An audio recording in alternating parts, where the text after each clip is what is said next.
예, 여러분 안녕하세요. 오늘도 말을 하겠습니다. 요즘에 든 생각은 어떤 생각을 하고 있냐면요.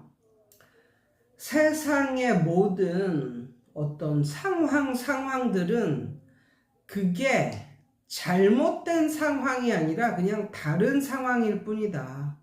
이 세상에 많은 장소가 있는데 그 많은 장소들이 잘못된 장소가 있는 게 아니라 다 각각이 다른 장소가 있을 뿐이다. 그런 생각을 하게 되었습니다. 각설하고 이게 무슨 소리냐면 요즘에 전기차 이슈가 굉장히 크게 이제 뜨고 있거든요. 전기차 이슈.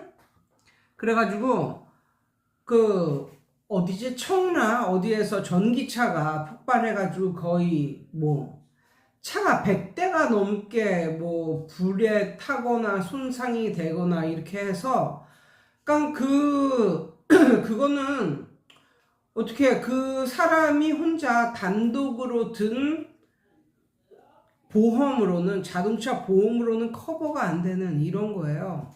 거의 우리나라 또 이런 법정 다툼 뭐 이런 거는 몇 년에 걸쳐서 계속 가는 거기 때문에 거의 모르긴 몰라도 그 전기차로 손해를 입힌 그 차주는 거의 인생 망했다고 망했다 인생 망한 거나 다름없다고 생각하는 것도 뭐 그렇게 크게 뭐 부풀려서 말한 건 아니다 라는 생각이 들고 그러니까 망한 거죠. 뭐 자기 차가 불탔는데 100대 이상의 차가 또 손해를 입고 불에 타고 이랬으니까 이거를 어떻게 합니까? 그러니까 거의 인생 망한 거나 다름이 없잖아요.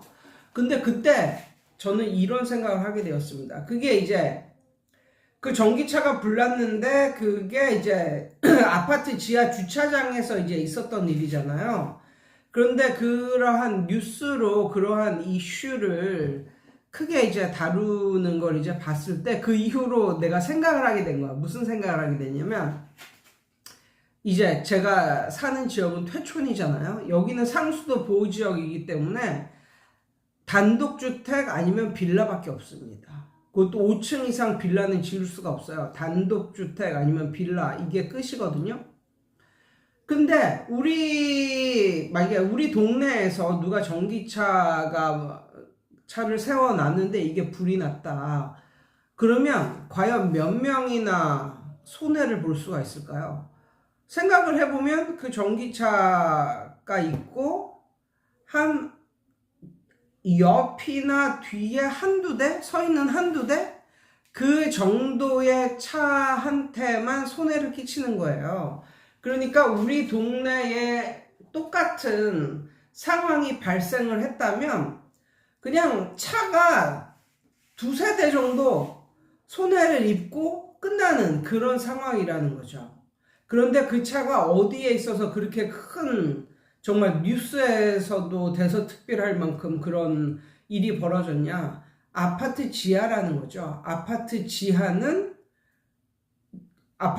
주차장은 모든 차들이 빽빽하게 주차가 되어져 있으니까 그러니까 똑같은 일이 일어났음에도 불구하고 장소에 따라서 체감하는 것은 아니면 나에게 끼치는 손해는 엄청나게 큰 차이가 있다라는 거죠. 그런데 그 여자들이 특별히 아파트를 좋아하는 게 차가 이제 지하 주차장이 있으니까 눈비 맞지 않고 뭐 이렇게 있고 그다음에 아파트가 좋은 게 뭐냐면 그게 좋더라고요. 지나고 나니까 아파트 자체 내에 커뮤니티 센터도 있고 그리고 무엇보다도 워크아웃 할 수 있는 운동을 할 수 있는 장소가 있잖아요. 그게 뭐 지하가 됐든 1층이 됐든 그리고 아이들이 공부를 할 수 있는 도서실이나 뭐 독서실 개념 뭐 이런 것도 있고 그러니까 그런 게 참 좋더라고요. 그러니까 저희 동네 같은 경우는 이제 그런 게 없으니까 운동을 하러 가려면 차를 끌고 운동복을 다 챙겨서 이렇게 가야 되는 거거든요.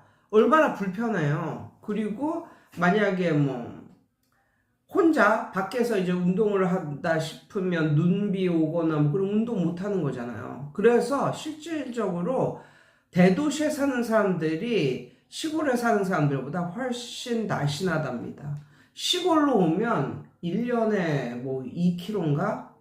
평균 그렇게 살이 찐다고 뭐 그러더라고요. 저도 살이 엄청나게 많이 쪘죠. 그런 이유도 있어요. 그러니까는 모든 게 편하고 뭐 요런 거. 그래서 여자들이 이제 아파트를 좋아하는데 항상 오르는 건 없다는 거죠. 항상 하나를 택했으면 좋은 것도 있지만 나쁜 것도 같이 따라오고 항상 좋은 거는 없다라는 걸 느낍니다. 그 이후에 또 어떤 일이 있었냐면 송도에 엄청나게 좀 고가의 아파트가 있었는데 이게 뭐 중앙 난방 뭐 시스템, 뭐 중앙 뭐 이런 시스템이라서 그게 이제 꺼져버린 거예요. 전기가 어떻게 돼가지고 그래가지고 거의 모든 거기에 살고 있는 모든 사람들이 요즘에 엄청 덥잖아요. 완전히 너무너무 덥잖아요. 혹석이 뭐 이렇게 표현을 하잖아요. 너무너무 덥잖아요. 근데 자체 찜질방이 된 거야. 아파트 자체가. 그냥 전기가 다 나가고 이래가지고 자체 찜질방이 되고 또 고층에 사는 사람들은 거의 내려오질 못하니까 거의 난민처럼 되고 이제 완전히 뭐 지옥이 따로 없는 거죠. 지옥이. 그런데 이렇게 보면은 우리 동네에 만약에 그런 일이 생겼어. 그러면 뭐 기껏해야 뭐 4층 5층짜리 빌라인데 그것 때문에 뭐 4층이나 5층에서 못 내려와 가지고 뭐 그런 난민처럼 생활을 하겠어요? 뭐 하겠어요? 그리고 여기는 그 나무나 풀 자연과 가까운 그런 곳이라 도시보다는 확실히 한 2, 3도 정도 낮은 그런 느낌이거든요. 그래서 아침에는 정말 살만합니다. 그러니까 한낮에는 덥지만 아침에는 좀 살만한 느낌? 뭐 이런 아무리 더운 날에도 그런 느낌을 받고 있어요. 그러니까 뭔가 항상 좋은 곳은 이 세상에 없다. 이게 좋으면 이게 나쁜 게 있고 또 따라 전화가 많이 오네요. 아무튼 그래서 이 모든 것을 보면서 느낀 게 항상 좋은 것은 없다. 이 세상에 그 어느 곳이라도 항상 좋은 것은 없다. 항상 반반이다. 이게 좋으면 이럴 때 나쁘고 또 이럴 때 또 나쁘면 또 이럴 때는 또 좋고 이렇지. 그러면 누가 여기에서 이런 모든 상황 속에서 살 때 누가 승자냐? 그 속에서 좋은 것만 취하는 사람이 승자구나. 그러니까 세상 사람들이 이게 좋다. 그러니까 우르르 그쪽으로 가고 또 세상 사람들이 요즘은 이게 유행이다. 그러니까 우르르 이렇게 가고 그게 아니라 본인이 어떠한 상황 속에 있건 좋은 것만을 취하면 좋은 것만을 취하고 좋은 것에 대해서 감사하며 살면 그게 진정 세상을 행복하게 사는 사람은 아닐까. 뭐 이런 식으로 생각을 해봤고요. 그 다음에 사실 제 그 구독자님들한테만 말씀을 드리는 건데 제가 여기에서 살면서 또 살짝 말씀드리는 건데요. 뭘 느꼈냐면 그 공부 잘하는 정말 상위 상위 10% 이내에 드는 학생들은 맞아요. 대치동으로 가는 게 좋겠죠. 대치동으로. 그렇지만 그 이하의 애들에게 대치동이 좋은 곳일까? 그런 의문이 들었거든요. 결코 좋은 곳이 아닙니다. 상위 5%, 10% 안에 드는 애들은 좋겠죠. 빡세게 공부하고 걔네는 근성이 이제 그런 애들이니까 좋겠지만 그 아래에 있는 애들이 대치동에 간다고 뭐가 달라지나요? 예, 그런 거예요. 그런데 제가 느꼈을 때 이런 걸 느꼈습니다. 정말 공부 잘하고 약간 그런 애들을 쭉쭉 끌어들일 수 있는 곳은 대치동이에요. 그래서 정말 내가 공부를 열심히 하고 싶다. 나는 공부를 잘하는 애인데 공부를 더더욱 잘하고 싶고 내 목표를 이루고 싶다. 그럴 때는 공부하려는 애들끼리 모인 대치동이 좋겠죠. 그런데 반대로 선생님들에게 좋은 곳은 대치동이 아닙니다. 선생님들에게 좋은 곳은 대치동이 아닙니다. 대치동은 월화수목금토일 일을 해야 되는 곳이에요. 그리고 정신이 스트레스가 하루도 편할 날이 없는 곳이 대치동이에요. 그런 곳에서도 상위 뭐 10% 안에 드는 대표 강사 뭐 이런 사람들이나 돈을 벌지, 그렇지 않으면 별로 돈도 못 벌면서 그냥 그런 학원에 그냥 다니는 그런 선생님들도 많고, 경력 뭐 요런 거를 위해서 그냥 다니는, 그렇게 돈도 많이 못 벌면서 그냥 다니는 선생님들도 많고, 그 대신에 너무너무 자기 시간 없이 너무너무 고되게 일해야 되는 곳이 대치동이에요. 그래서 그러면 선생님들에게 가장 좋은 곳은 어딜까를 따져보면 확실히 지방 쪽?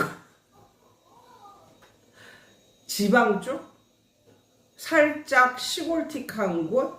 그렇다고 너무 지방이라서 애들이 공부하는 애들이 한 명도 없고 뭐 이런 데는 아니죠. 그러니까 이렇게 서울 중심으로 살짝 외곽이면서 서울의 대학을 생각하고 있는 그런 사람들이 사는 동네? 요런 동네. 그래서 저는 이곳에 살면서 참 내가 있는 곳이 좋은 곳이구나, 뭐 이런 걸 느낀 적이 굉장히 많습니다. 그렇게 막 부모님들에게 스트레스를 받거나 그런 일도 거의 없고, 애들도 착하고 말을 잘 듣고, 물론 너무너무 이제 기본기가 안 돼 있고 못 되고 또 이런 애들도 있고, 막 주책 맞은 엄마들 뭐 이런 류의 사람들도 있고, 좀 무식해서, 그러니까 주책 맞은 게 약간 무식하니까 주책 맞은 거거든요. 그냥 이렇게 세상이 어떻게 돌아가는 걸 몰라서 그냥 주책 맞고 뭐 이런 류의 사람들이 있기는 하지만, 그래도 마음은 엄청나게 편한 그런 동네. 그리고 토요일, 일요일 놀 수 있는 동네. 사실 선생님들의 그런 선생님들의 삶을 위에서 이렇게 보면 이런 동네도 괜찮은 것 같은 그런 느낌? 그렇다고 제가 예전에도 말씀드렸지만, 제가 저희 삶이 좀 괜찮았다 뭐 이런 말을 하니까 저희 동네로 오고 싶어가지고 약간 이것저것 물어보시는 그런 분들이 계신데, 저희 동네는 맥시멈이 한 30명 정도 돼요. 그러니까 정말 이 선생이 잘 가르친다, 뭐 그 정도 될 때는 한 맥시멈 30명 정도이지, 막 100명 아무리 잘 가르쳐도 뭐 그렇게 될 수가 없고, 동네도 작고 이렇기 때문에 절대로 주 수입원을 학원으로 하고 있는 선생님들한테는 비추예요, 비추. 저도 남편이 벌고 있으니까 그냥 부수입원으로 하니까 괜찮은 거지. 그런데 아무튼 선생님들이 자기 애들도 키우면서 토요일, 일요일 빨간 날도 놀면서 학생이나 뭐 학부모한테는 그렇게 큰 스트레스를 느끼지 않으면서 그냥 그렇게 살아가는 그런 삶이 저는 좋더라고요. 그래서 어떤 생각이 들었냐면, 어떻게 보면은 자기가 그 시대, 그 시간에, 그 시대에, 그 뭐 2000 몇 년도, 뭐 2010 몇 년도, 뭐 이런 식이죠. 그 시대에 가장 본인이 있기에 편한 지역으로, 나는 이제 예수 믿는 사람이니까, 내가 있기에 나도 모르게 내가 살기에 가장 적절한 동네, 가장 편한 지역으로 하나님이 이끄시는 건 아닐까, 뭐 이런 생각을 하면서, 뭐 이런 거 있잖아. 저는 반고흐를 좋아하는데, 빈센트 반고흐 그 그림을 좋아하는데, 뭐 그 사람도 뭐 런던 시절, 파리 시절, 그다음에 그 뭐 생레미인가, 아무튼 그 정신병원 시절 뭐 이렇게 여러 시절이 있잖아요. 근데 그 모든 시절들이 그 반고흐라는 그 사람에게는 중요했다. 그리고 필요했다. 그래서 저도 이제 태촌 시절이 저에게 필요했었다. 정말 필요했었다. 그리고 좋았다. 그리고 애들 키우기에도 좋았고 일하면서 애들 키우기에도 좋았고 좋았다. 뭐 이런 생각을 하며 아무튼 그 이 세상에 항상 옳고 항상 좋은 곳은 없다. 내가 어디에 살건. 그러니까 이게 반반인 거야, 반반. 이런 건 좋고 이런 거는 나쁘다. 이렇게. 그러면 어디에 살건 좋은 것만 취하고 살면 그 사람은 어디에 살건 만족스럽게 사는 사람은 아닐까 이런 생각을 하며 또 어디에 있든지 불만족한 사람들이 있잖아요. 그 사람은 나쁜 것만 보는 거지, 나쁜 것만. 여기에 좋은 건 못 보고 여기에 사니까 이런 점이 나쁘다. 그러니까 불만족 그것만 보는 거야. 그런 사람이 또 딴 데 가서 살잖아요. 그럼 또 불만족해. 그것도 불만족한 것만 보는 거야. 그러면 그 사람은 어디에 살건 지옥이죠, 지옥. 다 불만족하고 다 나쁘니까. 그런데 좋은 걸 보고 좋은 걸 감사하고 좋은 것만 취하고 나쁜 거는 취하지 않고 이렇게 사는 사람은 정말 그런 사람이야말로 어디서 살건 천국이 아닌가 뭐 이런 생각이 들면 와 진짜 인생은 마음먹기 달린 거구나. 인생을 내가 어떻게 바라보는가 이건 마음먹기 달린 거구나. 뭐 이런 생각을 하게 되었습니다. 야, 여러분 오늘도 좋은 하루 되세요.